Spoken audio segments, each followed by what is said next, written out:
Today we're going to talk about why using keywords to solve word problems is a bad strategy. Some examples of keywords are: for adding, sum, total, altogether, and in all. For subtracting, difference, fewer, how many more. For multiplying, product times and multiplied by.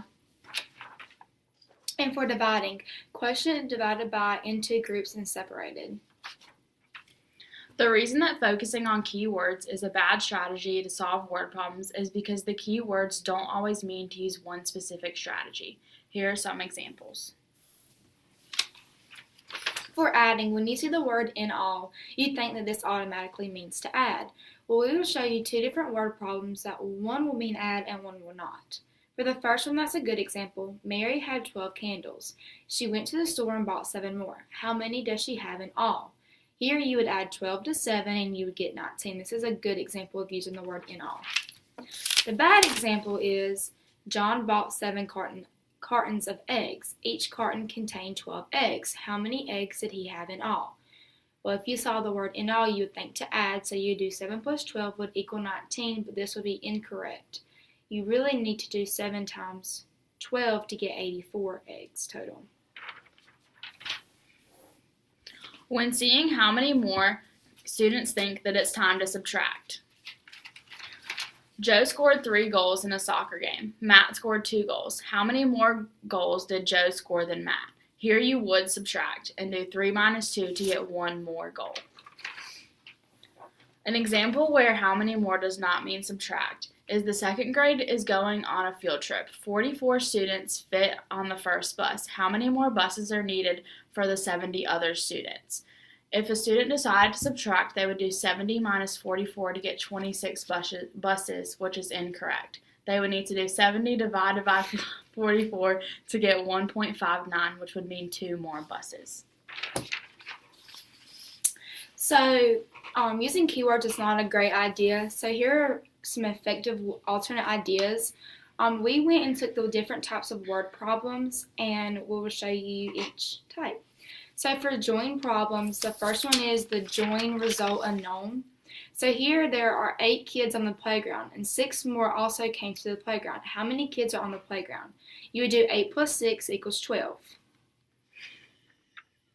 I meant 14. For join change unknown. There are 12 kids on the playground, and some more kids came to the playground. Now there are 25 kids on the playground.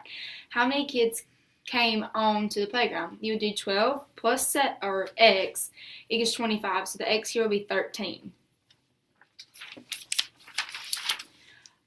Some kids were on the playground. 10 kids came onto the playground. Now there are 25 kids. How many kids were on the playground at the beginning? You would do blank plus 10 is 25, so the x of the blank is 15. All of these problems are joining, which means the operation is to add. None of these have keywords. However, there is a verb phrase came on. By having this allows the students the chance to act out the word problems. This gives multiple ways to solve the word problem without having to have a keyword. There is not a keyword, so students cannot easily get the answer, or they can't be easily confused. Next, we're going to separate problems. First, we have separate result unknown. There were 15 kids on the playground. 3 kids went home. Now there are 14 kids on the playground. How many kids were on the playground at the beginning? This is where you would need to do x minus 3 equals 14, and the x would be 17. Next, we have separate change unknown. There were 15 kids on the playground. 7 kids went home. How many kids are left on the playground? You would just do 15 minus 7 to get how many kids are left, which would be 8. And then we have separate start unknown. There were 12 kids on the playground. Some went home. Now there are 5 kids on the playground. How many kids went home? You would do 12 minus x equals 5, and x would be 7. Instead of using keyword strategies here, students can remember to use number lines. This gives them a hands-on way to solve the problem using larger numbers. They can draw their own, or one can be provided for them, depending on the teacher's desire.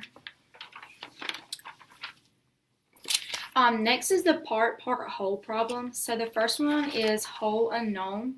So here there are 9 boys on the playground and 7 girls on the playground.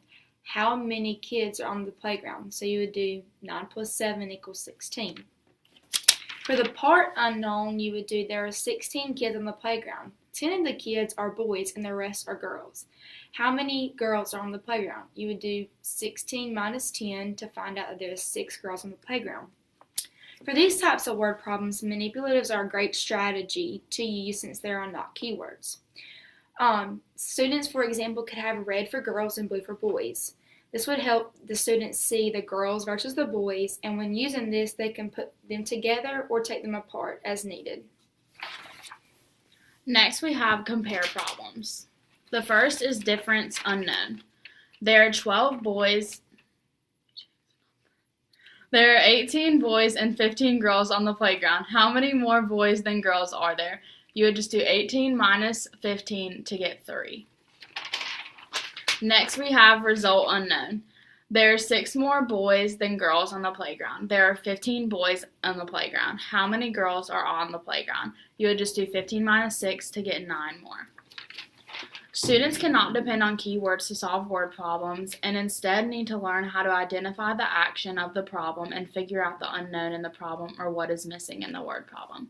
So that's why keywords are not a good strategy to solve word problems. Thank you.